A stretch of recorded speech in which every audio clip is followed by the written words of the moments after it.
ჩვენი მეზობელია. როდესაც სასეირნოდ მივდიოდით ან მაღაზიაში, ერთად მაშინ გვეძახდა მოდითო.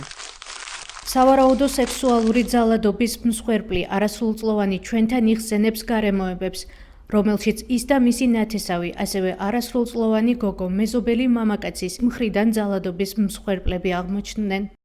არასრულწლოვანს მომხდარზე საუბარი უჭირს. შეშინებულია და ამბობს, რომ ღამეც ვერ იძინებს.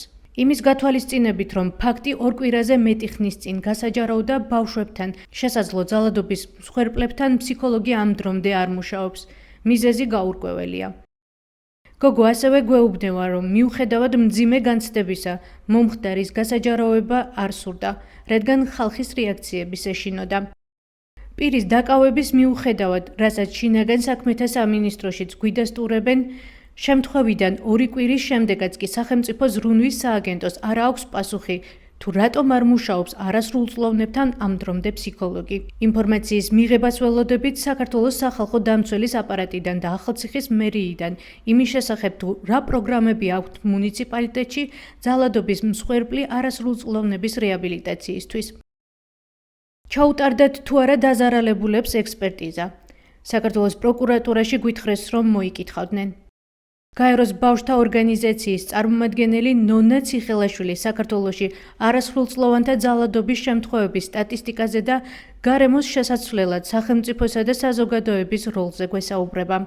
ნებისმიერი რეაბილიტაცია ადგილზე იყოს ხელმისაწვდომი ბავშვებისთვის. ეს გვჭირდება რეგიონების დონეზე, ხო, სადაც მუნიციპალიტეტებს შეუძლიათ, რომ თავისი მნიშვნელოვანი როლი ითამაშონ აი ამ სერვისების მიწოდებაში, რაც უკვე რეაბილიტაციის ნაწილს ეხება. სახელმწიფო ზრუნვის სააგენტოს აქვს მეურვეობა ზრუნველობის ფუნქცია, ხო, როდესაც ბავშვი იმყოფება ისეთ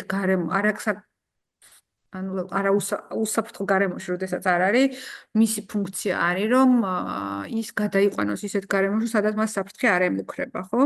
ან თუ ბავშვის მდგომარეობა დამაკმაყოფილებელია იმ ბიოლოგიურ ოჯახში, სადაც ის ცხოვრობს, მაშინ ის დააკავშიროს იმ მომსახურებებთან, რომელიც ამ ბავშვს ჭირდება იმისთვის, რომ მისი რაღაცა გამოწვევა დაძლეული იყოს. ამ შემთხვევაში პირველ რიგში ალბათ უნდა შეფასდეს ბავშვებს რამდენად ჭირდებათ ფსიქოლოგიური მხარდაჭერა. იმიტომ რომ ყველას ყოველთვის არ ჭირდება ფსიქოლოგიური მხარდაჭერა, როდესაც ძალადობის მსხვერპლები არიან, მაგრამ ეს პროფესიონალმა უნდა გადაწყვიტოს ჭირდება თუ არ ჭირდება, ხო მას. და ამიტომ რაღაცა ის ინფორმაციის მიწოდება, რომ სად შეიძლება ბავშვებმა თუ თვითონ არ შეუძლიათ ამის მიწოდება და უზრუნველყოფა, მაშინ უნდა გააგებინონ ოჯახს, როგორ შეიძლება ან სად შეიძლება ეს მომსახურება იყოს მათთვის ხელმისაწვდომი. 2022 წლიდან 2024 წლის იანვარ-თებერვლის ჩათვლით საქართველოში არასრულწლოვნებზე სექსუალურად ძალადობის 285 შემთხვევა დაფიქსირდა. ახალციხის მუნიციპალიტეტში მომხდარ შემთხვევაზე გამოძიება გაუპატიურების მუხლით მიმდინარეობს.